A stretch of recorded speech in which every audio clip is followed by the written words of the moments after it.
কালী মায়ের বিসর্জনের দিনে সবাই জমিয়ে নাচ করলাম।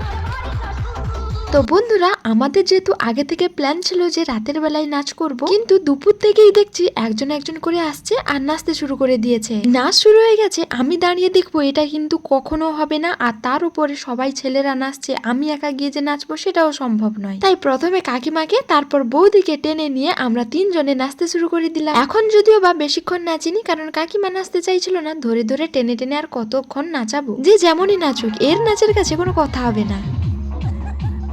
তো দেখতে দেখতে সন্ধে হয়ে গেছে, আর আমাদের প্ল্যানটা ক্যান্সেল করে আমরা সন্ধে থেকেই শুরু করে দিয়েছি। এখানটায় একটা জিনিসের কম ছিল, সেটাও চলে এলো, এই যে স্নো স্প্রে। আর এই স্প্রেটা করার সাথে সাথে সবার নাচটা শুধু দেখো। আমরা এত বছর কালী পুজো করেছি, এবছরের মতো আনন্দ কোনো বছর করিনি। যেই এখানটায় স্নো স্প্রে করা শুরু করেছে, ওদিকে আরেকজন দাদা কি করছে দেখো, বাড়ি থেকে রুম ফ্রেশনার বের করে এনেছে, সামনের লাইটার জ্বালিয়ে এই যে ফায়ারিং করছে। মানে সবাই এতটাই আনন্দ, যার মনে যা আসছে সে সেটাই করছে। নাচার কিছুক্ষণ পরেই আমরা সবাই মিলে সবাইকে অভ্রও মাখিয়েছিলাম। আর এই লাইটে দেখা যাচ্ছিল না, তাই প্লেন লাইটে এসে একটু নাচছিলাম। আর ওদের মধ্যে নাচতে চাইছিলাম না, কিন্তু এখানটা এসে যেই নাচতে শুরু করেছি, একে একে আবার এদিকেও সবাই চলে এসছে। আবার আমরা সবাই মিলে চলে যাই বক্সের সামনে। কি এতক্ষণ একটু কম কম লাগছিল না? এবার ঠিক আছে তো, যেই একটু রাত হয়েছে সবাই মিলে চলে এসছে। সত্যি কথা বলতে কি, কালী পুজোতে কিন্তু কোনো বছর আমরা এইভাবে নাচিনি। প্রত্যেক বছর লক্ষ্মী পুজোতেই নাচতাম, কিন্তু এবছর আমরা লক্ষ্মী পুজোতে নাচিনি, সবাই মিলে কালী পুজোতেই নাচছি। সবাই মিলে আমরা খুব মজা করেছি।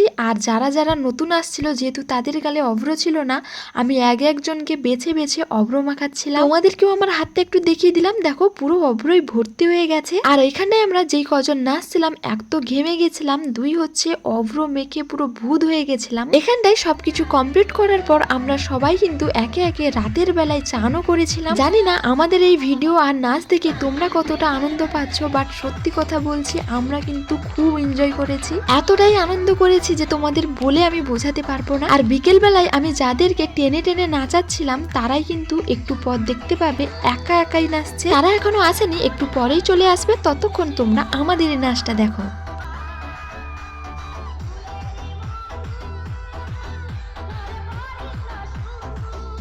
এখানটায় নাচ শেষ করার পর অনেকটাই ঘেমে গেছিলাম, তাই একটু রেস্ট নিচ্ছিলাম, মুখটা ধুয়ে নিয়েছিলাম। হঠাৎ করে দেখি আবার গান চলছে, আবার এখানটায় নাচও হচ্ছে, তাই দেখতে এলাম। এসে কি দেখলাম দেখো, যাকে কিনা আমি বিকেল বেলায় টেনে নাচাচ্ছিলাম, এখন সে একাই এসে নাচতে শুরু করে দিয়েছে। মানে তোমরা বুঝতে পারছো তাদেরও কতটা আনন্দ হচ্ছে মনে। অলরেডি ভিডিওটা অনেকটাই বড় হয়ে গেছে, আমি বুঝতে পারছি এর থেকে আর বেশি লং করব না। এরপর আমরা মাকে বরণ করে বিসর্জন করব, তো সেটা দেখবে নেক্সট ব্লগে। টাটা।